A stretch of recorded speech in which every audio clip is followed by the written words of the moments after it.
All right, so I'd like to just introduce Dr. Storch real quick. Um, Dr. Ian Storch is a board-certified gastroenterologist and internist currently residing in Long Island. Is that correct? That's correct. Awesome. Dr. Storch graduated from the New York College of Osteopathic Medicine, Westbury campus in 1999. And then he trained as resident of internal medicine at the North Shore University Hospital and served as chief resident in internal medicine from 2002 to 2003.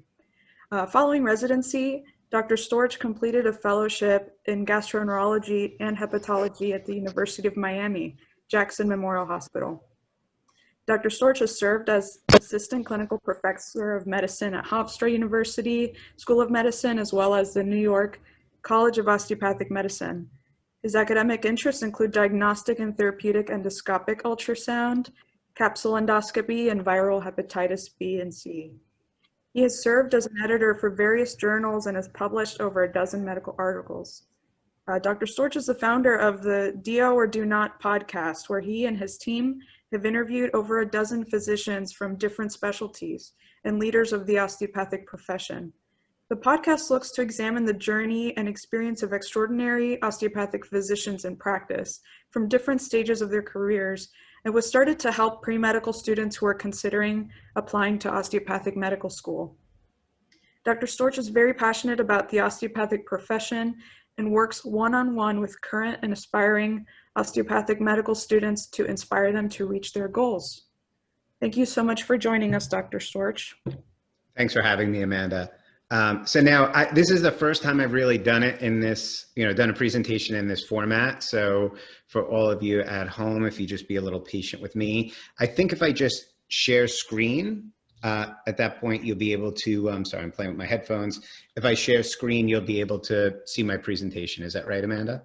So Courtney, if you could share Dr. Storch's screen. She's our host here. Let me know if you have any trouble with that. Okay, so I'm going to share screen. You want to just tell me when you can see can you guys see my presentation or? Yep, we see it. Okay, so, and now the people I could see, it's really cool. Again, I'm a little old, obviously, but I see everybody at home. I guess everybody could see me, but not necessarily talk back. Is that true? So they can write in the chat box, and then if you'd like at the end, they can turn their mics on and ask you questions directly, and they're welcome to turn on their mics too. Okay, that sounds great. All right, guys, so I'm like fully available for questions. My background is a little silly, but it says DO on it behind me. I'll talk to you a little bit about that too. That's for my my podcast idea. And I really appreciate the introduction, Amanda. I really appreciate the opportunity to be here with you guys. I'm sure there are a lot of questions about osteopathy. And when Amanda asked me to speak to you, sort of my first thought is about my podcast, which I will talk to you about at the end. But sort of the place that I thought would be best to start is to talk about my osteopathic journey and kind of how I got to where I am. So again, back to sort of Amanda's introduction, which I appreciate. I really am a clinical gastroenterologist, which means, I have a private practice and I see patients. That's most of my day. I do colonoscopy and things like this. I do some academics, I do some publishing, but most of my practice is general private practice. So the first picture, so this is Long Island. This is my favorite bike path on Long Island. I love rollerblading.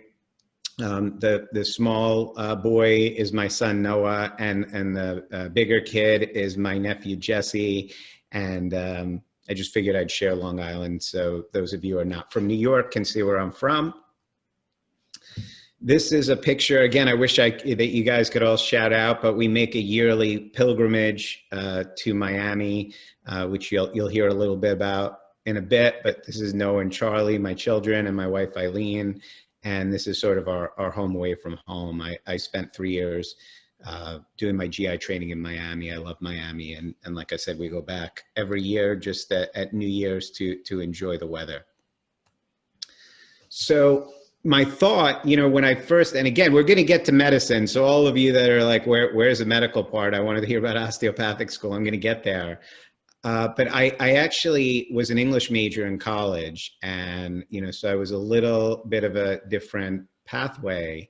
And as an English major, we talk a lot about mythology, and Joseph Campbell is for those of you that most of you probably have not heard of Joseph Campbell. If you were English majors, you definitely know Joseph Campbell, but he's a professor who spoke about the hero's journey and kind of bringing mythology from different places into one place. And he really talked about the hero getting past the threshold, which kind of allows them to have the tools to go on their journey. So when I think about a medical student going on, it's a journey. Your life is a journey, right? But you're sort of at the threshold right now as pre-medical students.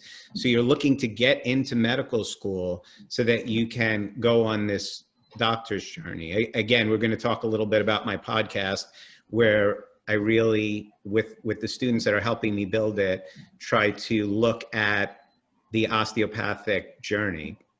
And again, the hero isn't necessarily like Hercules or Superman. The hero is you. The hero is me. The hero is the main character that's going on the journey.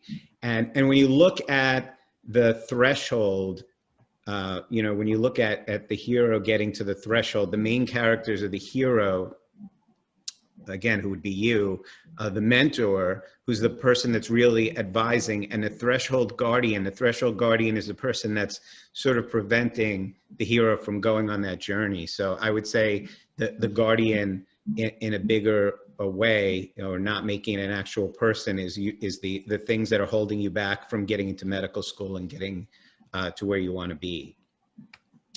So this is the only real question slide, but when I started to think about this presentation, and again, more specifically, when I thought about the podcast, really the things that I wanted to look at are, why do pre-medical students decide they want to go to medical school, right? So, all of you have your own story, but, I think ultimately most people want to help other people. Maybe they've had an experience, either themselves or a family member where a doctor has, or a physician has really helped them and made a difference in their life. I've heard crazy comments, which are obviously not good to write on an interview, such as they want to make a lot of money, things like that, which I wouldn't recommend going into medicine for that. There are things like finance, where if I was a mentor to a young person, I would tell them that's a much better way to spend time. But personally, I don't think there's any better way to spend a career or a better journey than the physician's journey. Why do pre-medical students think about osteopathic school? Again, these are all things that I thought about, when we started the podcast. And, there are a lot of reasons why people consider osteopathic school. I'm going to tell you why I considered osteopathic school. But some people want to go to osteopathic school because, again, going back to the first slide, they had a mentor who was a DO, and they say, I want to be like that person. I think some people look into osteopathy as a profession and are interested in the manual medicine or the holistic approach. And some people just want to be a doctor, and that's where they get into medical school. And I think all of those reasons are okay. I don't have a problem with any of those. But I think in order to make an educated decision, the first part of that is learning more about the profession and seeing people that have been in the profession. And sometimes it's a little difficult. It's great that we have all these resources online. Again, I'm saying we, but you have all these resources online. But, are things that are put out by the American Osteopathic Association or a flyer or a YouTube video really going to answer your question as to whether osteopathic school is going to allow you to go on that physician's journey once you get past the threshold? And I would argue that maybe it's not. And that's, again, the reason for the podcast, which we're going to talk about at the end. The third bullet point that we have, again, which is kind of from the second, is what are the questions and doubts that you have as pre-medical students about osteopathic school? right? Again, so how do you answer these questions? I'm going to tell you about some of my questions and my doubts as I went on my journey. Maybe have similar, maybe have different, but I'd like to give you a way to answer those questions, and I think I can. And finally, again, and ties into the first three things that we spoke about, what is the best way to learn about osteopathic school and the osteopathic profession? So obviously, everyone on this forum is engaged already. You're taking your Saturday morning to listen to me talk and to listen to Amanda and the other people that have donated their time to try to engage you in osteopathic medicine. But what's really the best way to learn about these things? We're going to talk about that also again at the end. So I'm a big Star Wars fan. Again, Star Wars is sort of going back to the first slide that I showed. If you look at Campbell's hero's journey, you know, Star Wars is just an epic. It's just an epic based in outer space. So it follows the same algorithm as any other mythology. There's really no difference. But we all know Star Wars much better. You know, again, assuming you're not an English major, which I apologize if everybody here is an English major and knows exactly what I'm talking about, but most pre-meds are science oriented. So Star Wars is an easy place to start because most people know the story a bit. But it always starts with Luke Skywalker. He's the hero. He's the hero that goes on the hero's journey. And if we go back to that initial chart that we have, the hero always ends up back at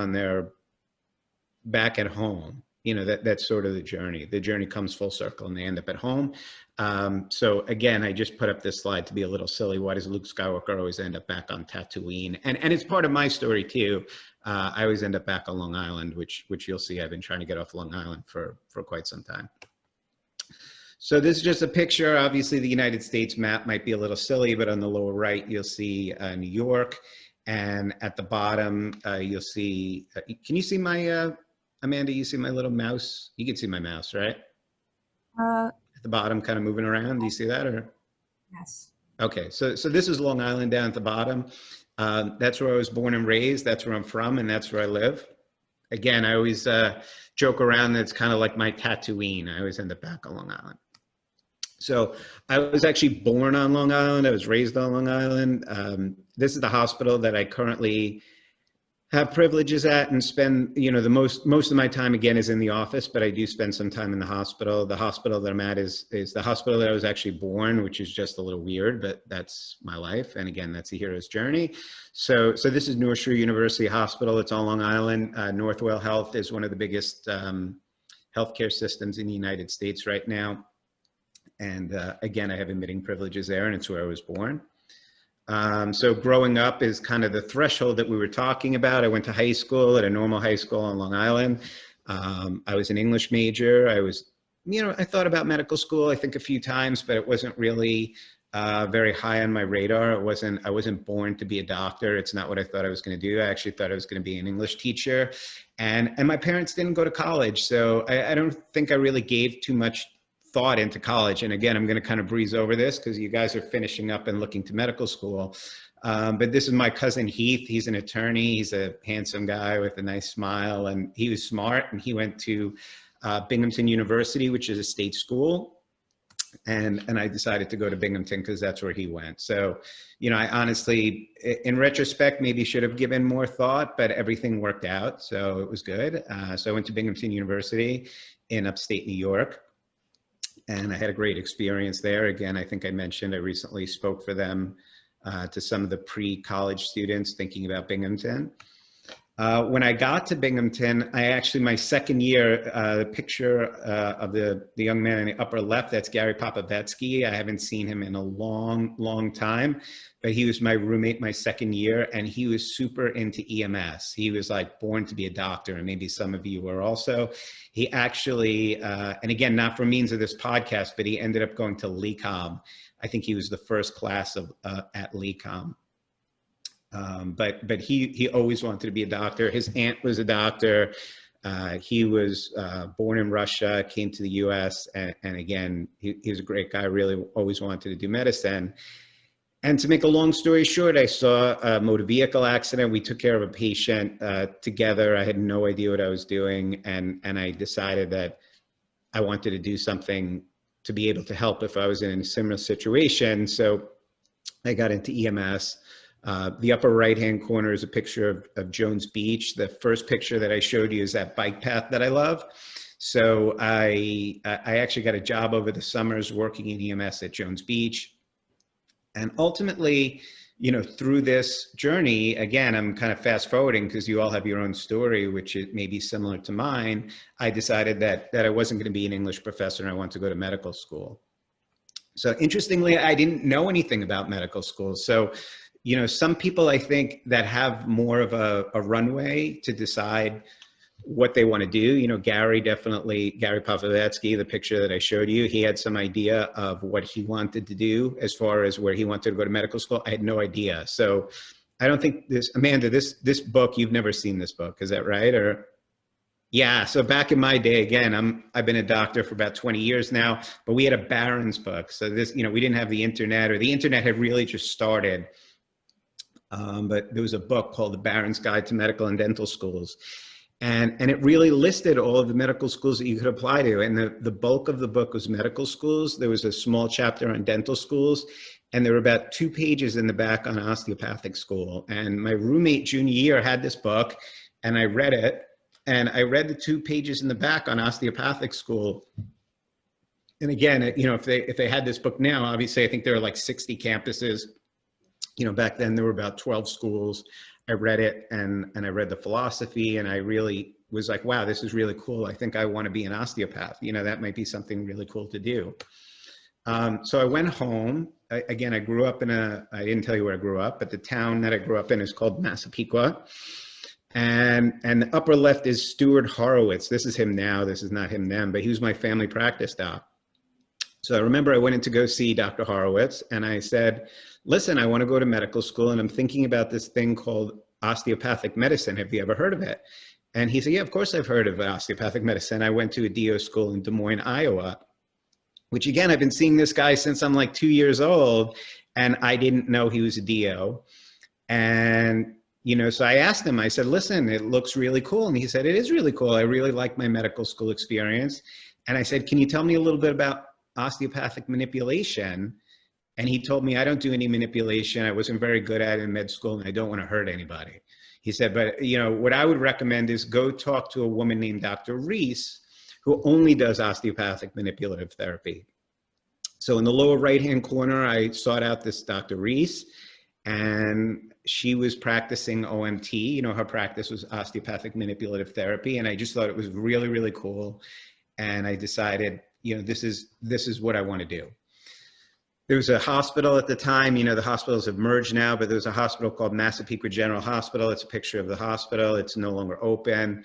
I went there, you know, I didn't even know what to do to, you know, I'm like, look, I'm going to go to these schools and I'm going to talk to them about osteopathic school. And I don't really know how I'm going to show them that I really want to do this. So I did some volunteering at Massapequa General Hospital. I think I was like playing cards with old people. Obviously I wasn't like suturing wounds or doing anything crazy.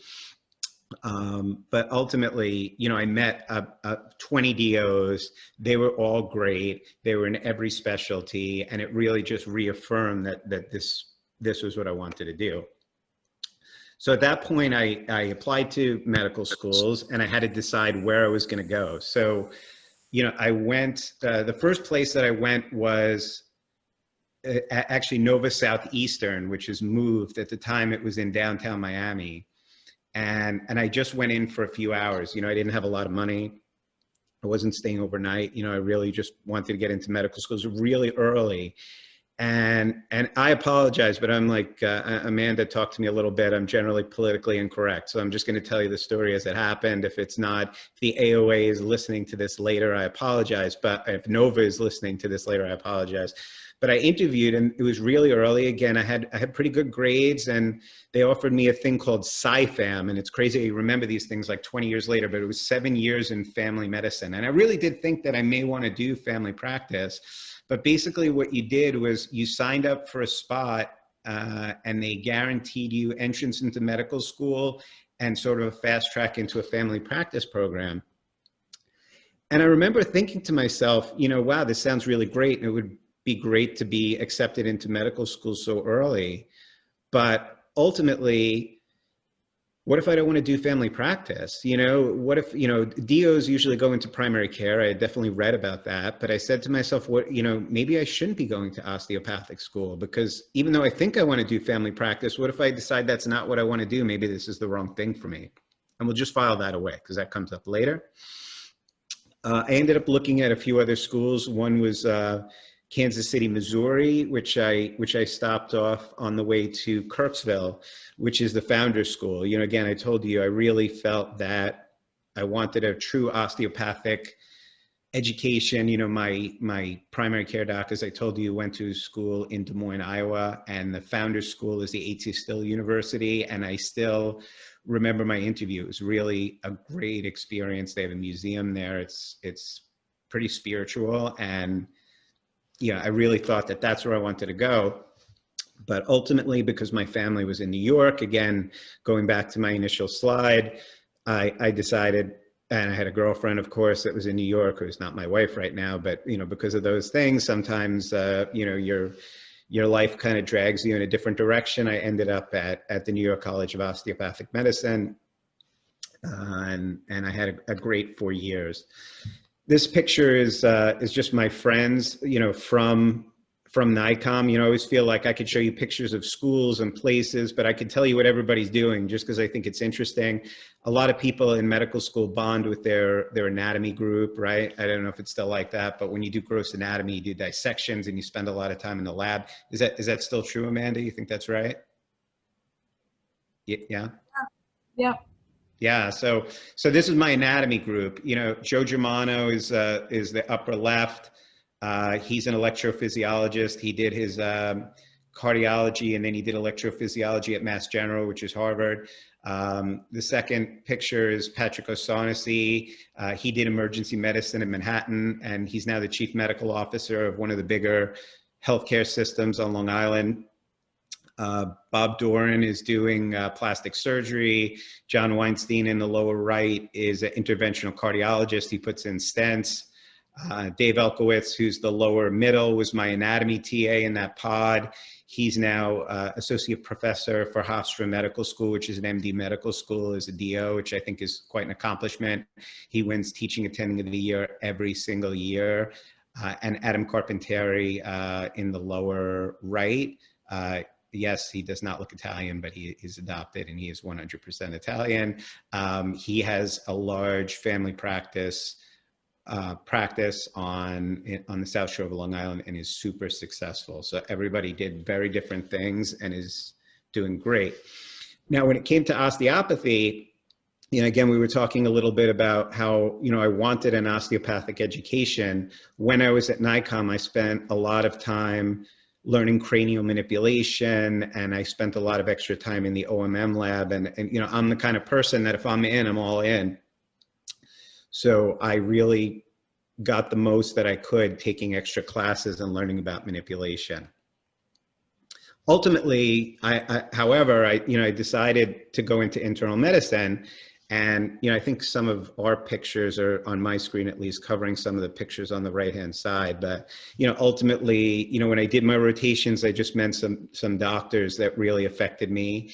And, you know, I wanted to be like them. So in the lower corner is Charlie Lavoti, who happened to have been a DO, but he was, and again, that's just how it worked out, but he was a great doctor. He was at North Shore, the same hospital I showed you at the first picture. And I just really decided I wanted to be like him and I wanted to do internal medicine. So I interviewed at the Cleveland Clinic. I interviewed at some really great places. I wasn't sure exactly where I wanted to go, but ultimately, again, seeing the first picture, you know, close to home with my family and my girlfriend, I decided to stay at North Shore and do my residency there. I had done a lot of rotations there. Again, Charlie Lavoti and some of the other DOs that were there were really role models to me. Some of the MDs were role models to me as well. And I just felt that that's where I would get the best training. I did look at osteopathic programs. There are osteopathic, they're now combined. So you can get more information from that from Amanda or some of the other SOMA members. But at the time that I was training, there were separate residencies. And I decided to do an MD or an allopathic residency because that's where I felt I would get the best training. So, you know, I picked up the hospital that I thought was best. Ultimately, in my third year of residency, I was asked to be chief resident, which in internal medicine is an extra year. It's a huge honor. The top picture, again, I'm just trying to show you some people that kind of mentored me along the way. This is Dennis Katechis. He's a cardiologist he's now in New Jersey. Dennis was my chief resident. He was known as probably the smartest person to ever go through the North Shore residency system. He was chief of the CCU. He was a DO and he was from NICOM. The bottom pictures are Jim Pritziolis. He's an MD. He's from Einstein. He went into nephrology. In the middle, that's me with a little extra weight when I was bodybuilding during my chief year. I did gastroenterology. We're going to talk about that. And on the right is Lucas Budis, who is an MD, went to downstate. He's an interventional cardiologist at North Shore, where I practice. So, it's just interesting that the three of us, again, I'm a DO from NICOM. I was chief resident with two other MDs, and without question, all three of us decided to stay for the chief year because of Dennis Katechis, who's a DO from NICOM, who's just spectacular, smarter than anyone else you'll ever meet.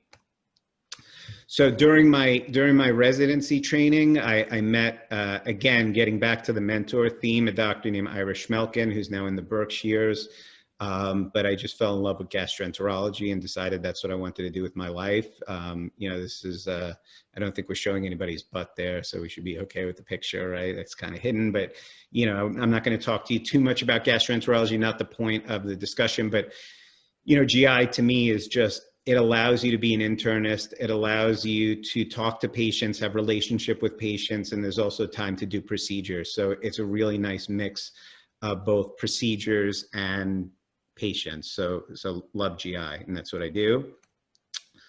This is my wife, Eileen. This is, again, the two of us much younger. You'll see a picture of her a little later, and of course, the picture of me you can see on the screen. But I met Eileen during my chief year at North Shore. So I finished my residency, and now I have to figure out where I'm going to do my GI fellowship. The nice thing about doing chief residency is that it really opens up a lot of avenues. It gives you something extra on your resume that most people don't have. And I looked at sort of top tier GI programs. I was very fortunate to be interviewed. I'm showing you a picture of Mass General. I interviewed in Boston. I interviewed at Hopkins. I interviewed at Mayo Clinic. And ultimately, I went on an interview, and again, I'm sorry you guys can't talk, and hopefully some of you recognize this picture, but this is South Beach in Miami. I'd been to Miami, as I told you. I interviewed at Nova Southeastern. I think I spent about 6 hours for that interview there, and I got back on the plane, and it was in downtown Miami, which is much different. But for my interview at University of Miami for GI, one of the hospitals was in North Miami Beach, and I was just like, there is no question that this is where I'm doing my fellowship. So Jackson Memorial is the name of the main hospital, the main campus. It's a very famous GI program. This is where I did my GI training. This is a picture, the upper right, just to make you all jealous if you're living in Iowa. I don't know where the students are, and I know obviously Amanda. Are you in Chicago, Amanda? No, I'm in West Virginia. West Virginia, so cold, right? I'm in New York, so this is not where I'm living right now. But the upper right picture and the lower picture, this is Brickell Key. This is where I lived during my fellowship. So it was pretty spectacular. We lived in Miami Beach. Again, my wife Eileen went with me, and we spent 3 years in Miami. This is just a picture of me and Eileen during fellowship and some friends taking some time off. So it was a nice gift. While I was in Miami, and obviously I'm showing all of this to you for a reason, but this is one of the reasons I decided to go to University of Miami. This is Jeff Raskin and his book. I'm a little nerdy in this way. I had all of my attendings sign their books as I was leaving Miami. So he wrote a book on colonoscopy. The book on liver disease is a very famous liver center in Miami, written by Eugene Schiff. It's called the Schiff Textbook and Diseases of the Liver. This is Schiff. He was one of my teachers. This is Jamie Barkin. Jamie Barkin is a 4-star general in the Army and probably one of the most famous gastroenterologists on the planet. And he, again, it's a whole long story, which you can't hear on the podcast. We're going to talk about that in a second. But, you know, this is just, he wasn't able to go to graduation. And he just wrote me a personal note saying that he's sorry that he wasn't able to attend. And I just happened to dig it up. I threw it on, but Barkin is pretty amazing. So we're back to my Star Wars full circle hero's journey theme. So, you know, in Return of the Jedi, of course, Luke's, for those of you that actually are sci-fi nerds, you know, Luke Skywalker ends up back on Tatooine in Return of the Jedi. So I decided to come back to Long Island because of, you know, some want for my wife to be with her family. And again, just my connection with Newer Shore and a lot of the doctors there to set up a private practice. My practice currently is in New Hyde Park, which is again on Long Island by North Shore Hospital. This is a, you know, you see a picture on the right-hand side of my door. My partner is an MD and I'm a DO. I try to stay involved in other things. So one of my special interests is capsule endoscopy. Try to stay involved with a company called Capsovision, which has very interesting new technology in capsule. I write papers on the capsule. I really enjoy it. And I'm involved with medical malpractice company to help defend doctors. Just another thing that I enjoy. During the pandemic, you know, I'm sure everybody's a little tired of the pandemic. My practice was pretty quiet. People don't come for screening colonoscopies. You know, New York obviously got hit pretty hard.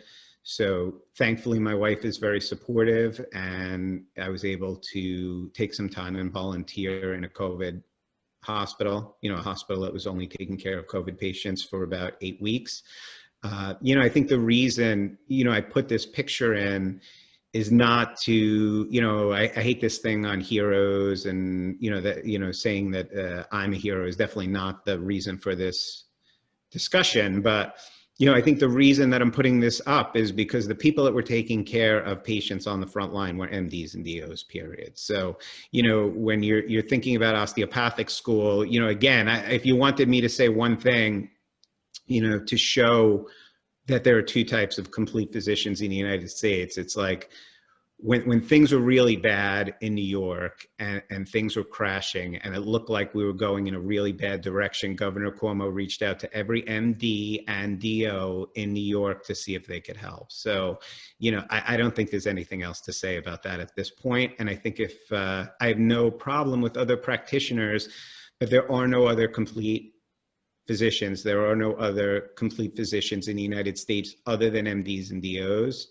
And again, when things are bad and we're in a state of crisis and we need help, and the governor needs help and the state needs help and the country needs help, they reach out to the MDs and the DOs of the country. So I think that kind of answers the question of, is there a difference? Wrapping up my presentation, I'm going to talk. Amanda, I'm doing all right on time. Good. So this is my family. This is us at my. Again, I'm not politically correct, so I apologize for anything that I say that's not. One of my best friends that I showed in the prior pictures, an interventional cardiologist. This is Fire Island. You know, and obviously we're all kind of in the middle of this craziness, but I felt it was okay to go to the beach. I sent this picture to my best friend, and he sent back WTF. Right, so I apologize if any of you are offended that I'm out on the beach in the middle of a pandemic. But you see, there's not a lot of people. We were wearing masks. We took them off for the picture. This is me and my wife and I apologize for the doorbell. Me and my wife and my 2 kids. So getting to the end of my slides, this is a famous quote from Steve Jobs that I preach to my children, that I would preach to all of you. So if you leave here and you decide not to go to osteopathic school, not to go to medical school, whatever you decide to do, I think Steve Jobs is very profound in saying that the journey is the reward. So I think the take home and the reason I'm sharing with you all these slides and my pictures, and I think it's so important, is to hear the physician's journey, is that's the reward. The reward is the journey. It's not the money. It's not the degree. It's the actual journey.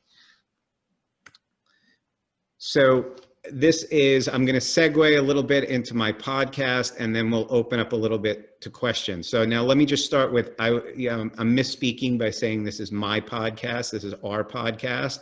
So about and I'm going to get a little preachy because I'm pretty, and that's the reason I'm here with you again and involved, is because Soma is going to help me with the podcast. So my idea, again, as I started in the first slide, is, I'm a busy gastroenterologist. As I showed you, I have my hands in a lot of things, forgetting about 2 little kids and a wife that like some of my time.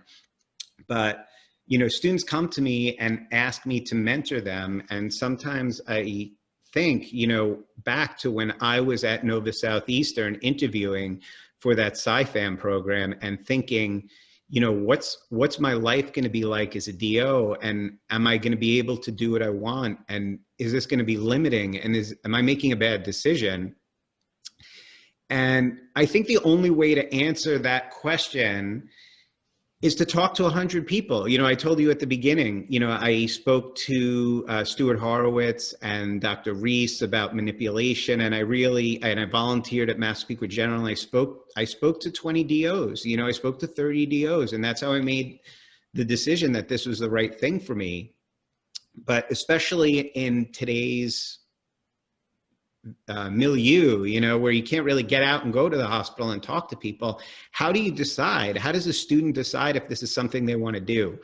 So again, in one of the pictures I showed you, my class, my anatomy group from NICOM, they all did amazing things. And I was thinking, if a student could have a discussion with those people, with me, maybe with other osteopaths, that would help them make their decision. But how would they do that? And I had an idea for a podcast, and I just didn't have time to do it. And a student came to me from New York Tech and was looking for a project. His name is Tian Yu. And I told him, listen, I have some great research ideas. We can do something on capsule endoscopy, but I have a really cool idea for a podcast. And he agreed to do it with me. And that's how we started Do or Do Not. We currently have about 10 students that are working on the project with us. I would offer to any of you that are interested, or have friends that are interested, we always have cab space. There's so much work to do.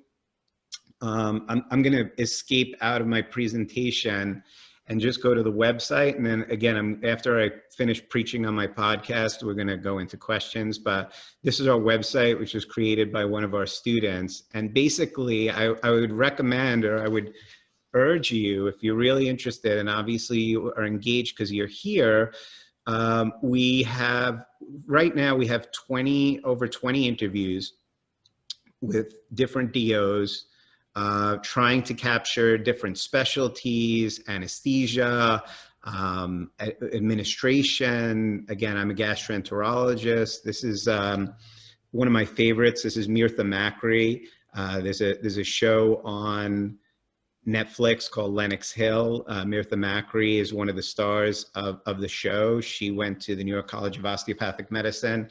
She is powerhouse, and her interview, I think, is really moving and great for doctors, for DOs, for women, for Latina women. I think there's no question the strength of her and her commitment and her belief in osteopathy is really moving. So we're working on content. And again, I would urge you, if you're thinking of osteopathy and you have questions, again, I think this is the way to get more information. And that's what I got. Awesome. That is great. Thank you so much, Dr. Storch. At this point, I'd like to let any students ask questions, and you all are welcome to turn on your mics if you'd like, or turn on your cameras, or both. Make it more personal. I've enjoyed the podcast so far. I just started listening to it, and I think you all will really enjoy it. And especially right now when we're limited in how much we can shadow and just really interact with people, this is an awesome thing to look into and listen to, especially at this time. So guys, if you have questions, I'm like, I promise I won't bite or yell at anybody, although my kids might say that's not my normal personality, but anything you have, I mean, open forum. I have a question to start. Please. So, as you've interviewed and put together these videos with your team, um, are there any insights or anything you've learned from any of these speakers that have made you think twice about how you practice medicine, or maybe given you ideas on things you can do differently or how you approach your practice? Yeah, so I mean I think that's an awesome question, and I could probably talk for an hour on things that I've learned, but I think the most profound, it's always hard. So I'm 47 years old, I'm a professor at 2 medical schools. I'm pretty established. I teach, residents and fellows, and I think you can always be a student. I mean, I think in medicine you can always be a student. I think any doctor will tell you that. But it's much different to be a student on a general level than to be sort of, and I hate to put it this way, but to be put in your place or to be told you're doing something maybe that you should be doing a little differently. So I think what I'll share with you, again, obviously for you and for everyone listening, I'm giving an hour of my time to speak with you. I'm obviously, I don't practice any osteopathic medicine. My practice is not any different than any gastroenterologist that practices GI. Again, I would think that outside of the fact that I think I give outstanding care and I really care about my patients. But as far as just general care, there's nothing that I do differently. But I am, again, very appreciative of everything that the osteopathic profession has given me. I would not be where I am today if it wasn't for my DO. And again, obviously, I'm passionate because I'm doing this podcast. I'm here with you today. However, we interviewed Karen Nichols, and I talk about it in the interview. And did you hear that one yet, Amanda? Or, yeah, so not yet. Yeah, so listen to Karen. Karen Nichols is a super strong. Actually, the president of SOMA is Clara. I apologize, I can't quote her last name, but she's awesome. And I asked Clara about 6 months ago when I spoke to her, if she could recommend someone that I should interview, if she could give me one name. I always ask people for leads. So she said, there's a woman from Chicago named Karen Nichols, and she is like badass, and like I should interview her. So I reached out to Karen Nichols. She was dean at Chicago. She now holds some very nice titles. And I asked Karen Nichols, the interview, was kind of set up and everything was moving. And I asked her, during a couple of our conversations, if she could recommend some other people that I could interview. And she gave me some names, and she emailed myself and the other doctor. I think one of them was president of the American Osteopathic Association, in an introduction. And I sent an email, thank you for the introduction, and a little, dialogue from me to the president of the AOA, or whoever the doctor was. And Dr. Nichols wrote to me, and she said, Ian, I'm not giving you any strong advice, but the bottom of your signature page says Dr. Ian Storch, which it did. And I don't know if you remember the slide, but my door of my office is not new. That I've been in this office for about 15 years, and it says Ian Storch DO on the outside of my door. So Karen just suggested, she said, listen, you should be proud. You're proud, but you should, if you're going to write to the president of the AOA, maybe you should write Ian Storch DO at the end of your signature on your email. And, it was clearly done with no malintent, but the point was well taken. And she suggested that maybe I have 2 separate signatures, one for like general emails and one for, AOA officials or some such. So, I wrote back that I was kind of embarrassed, and there was no malintent, and it wasn't done on purpose, and I'm not embarrassed of my degree. I don't have patients coming in and asking me, I've been doing this, again, for about 20 years. People don't come in and ask me about my degree. If they did, I'm happy to explain what it is. Again, I think you've seen where I've trained. I don't think there's any gastroenterologist that's trained in better institutions than I have. Again, being gracious, I'm blessed to have been allowed to have trained in those institutions. But I would put my resume up against any gastroenterologist. I don't think that's a problem. But I, again, what did I learn? I learned that she's right. I should put my initials DO at the end of my signature page, and I apologized. I was told her I was a little embarrassed, and I changed my signature, and it now says DO. Minor point, but kind of major. Sorry for the long answer, but that's what I learned. Oh, that's fine. And kind of like a common theme that I've noticed as I've attended osteopathic conferences is the sense of pride in the osteopathic community. I've been attending these conferences since like undergrad, like a lot of our attendees right now. And that's kind of what got me was how much passion there was within the community for this field. And that's what made me want to go into the profession. So I didn't even consider MD school at that point. And I was just convinced like this was the place for me. So maybe some of you pre-meds can relate to that. And I hope that you take away that kind of sense of pride by the end of the day today. But we're still welcome to questions. We do have one here. Did you ever have doubts about what your future and what you wanted to do? Yeah, I always had doubts.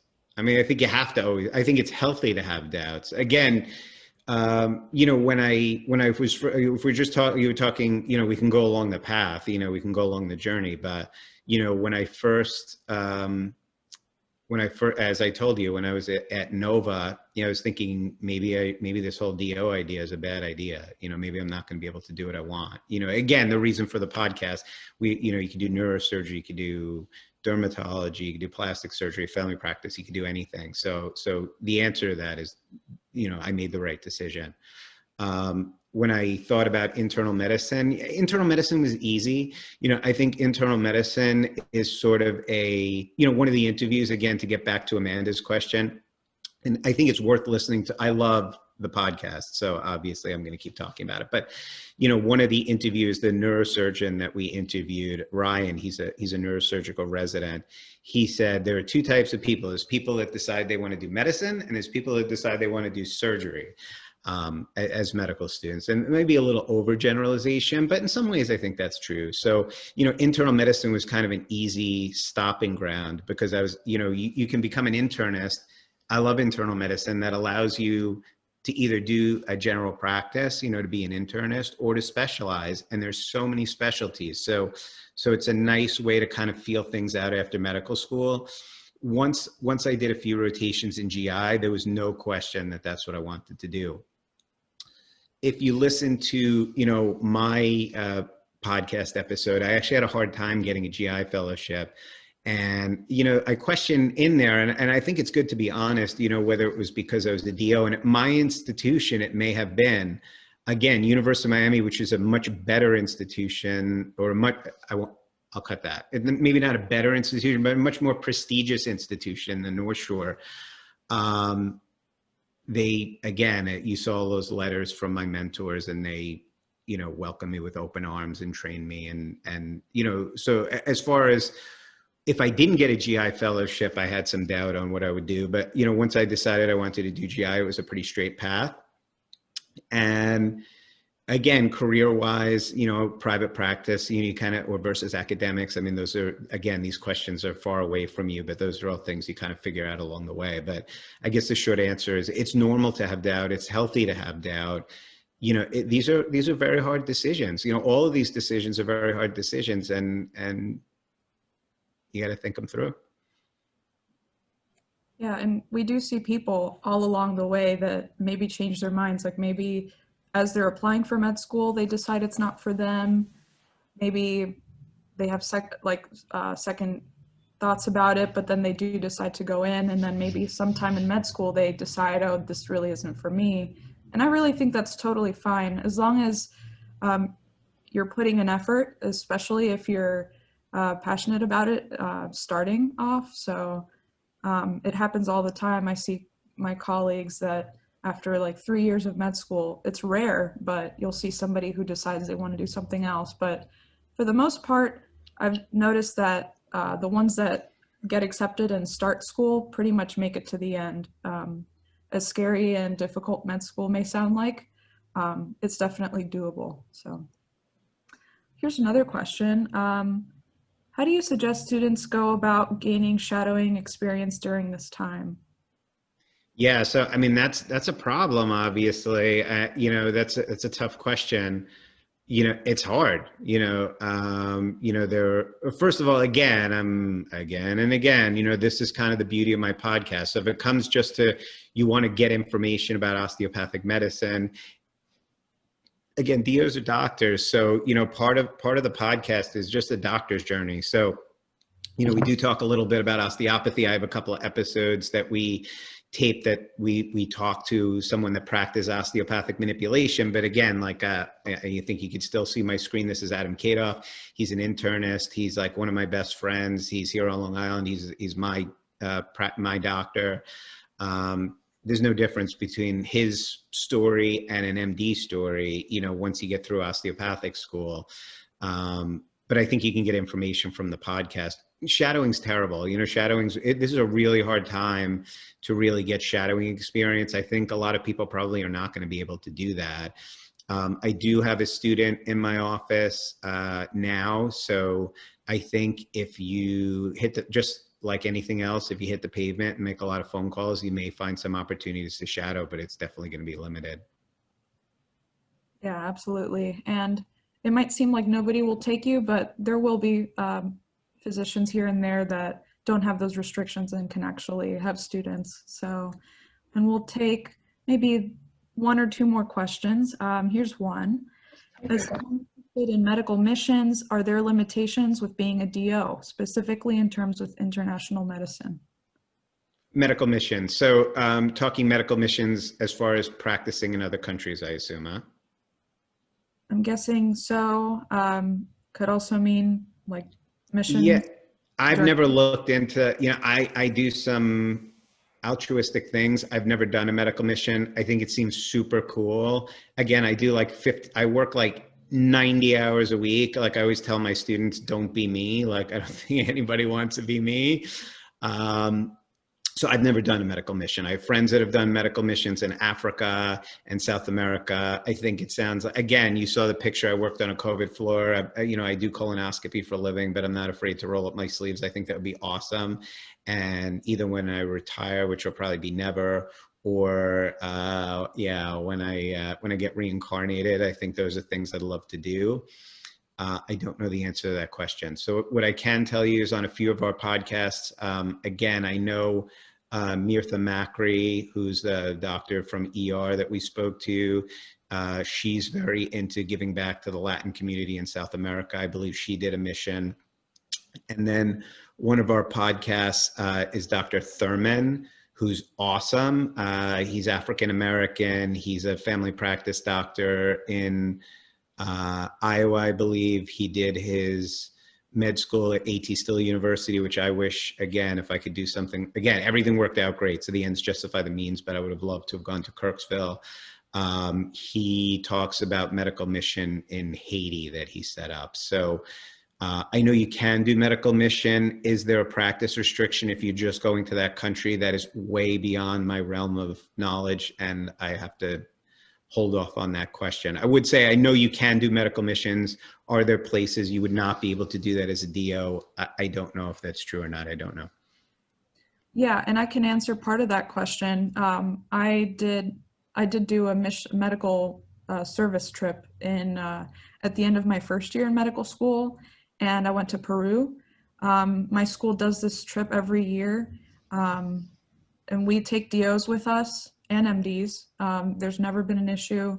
And then if you go to AOA's website, they have a list of every country that where you can practice medicine as a DO. So, and the AOA works, they have a department specifically for this, where they work to get osteopathic medicine, I don't know the word for it, basically permissions to treat and to practice medicine in countries. So the list is growing. There's already a good amount of countries where you can practice medicine overseas. So I think the last one might have been Australia, where we had, that access. But And then we'll take one more question. I think we have somebody who wants to unmute themselves and talk. So you're welcome to do that. Go ahead and. Yeah, so I had a question. Hi, Dr. Storch. Hi, yeah. How are you? Good, how are you? So this was kind of going off of the question about DO shadowing. Is there like a certain amount of rec letters? Do you think that's like recommended when applying to DO school from DO doctors? Yeah, so again, I'll give you the best advice I can as a practicing doctor. So I'm not on the admissions committee for any medical school. I do a few lectures a year at the New York Osteopathic School. I think maybe I'm down to one lecture a year, just based on my time. I have done interviews for residencies in the past when I was chief. Again, I haven't done that in many years either. I really think, again, when it comes down to, what you want to talk about in your application, I think the important thing is that you kind of understand osteopathy, and it's hard, it's hard. And again, the reason for the podcast is it's hard to, you can write like, I want to be like AT Still, or I like manipulation, or I want to do something holistic. I think those things are always a little cliche. I'm helping Tion Yu, who's my medical student. He's applying to internal medicine, write his application letters for residency. And I think, always it's hard not to be cliche, but I think that's important. I believe, and again, Amanda may be able to answer the question better than me because she's closer to it, but I think you need one DO letter. I think that's required. I don't think that other DO letters are required. And I don't think it would hurt you if you only had one DO letter. I think you just need one DO. It's kind of like the, admissions committee wants to know that you at least spoke to one DO and that you really understand what you're applying for. And it's not just like a backup plan if all else fails. They want to make sure you really know what you're applying for. But so I personally, again, not knowing anything, I don't think it matters. I think you just need one letter. Okay, thank you. I think that's right. That's actually a great question for ACOM. They're going to be joining us later in programming. So if you're sticking around, we can ask that question too. And yeah, I think one DO letter is perfectly fine. It's hard to get a DO letter, especially as a undergraduate student, where you're not really going to clinics unless you volunteer or scribe somewhere. Well, I think that wraps up our session.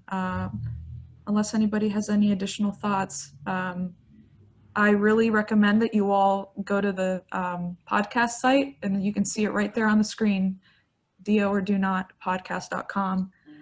It's great for if you're commuting, you can just turn it on and listen to it on your drives. And once again, I want to thank you, Dr. Storch, for taking the time to talk to our students today. My pleasure. If any of you have questions, there's I'm not going to put up my email, but you can go through the podcast website. If you email them, the students that are kind of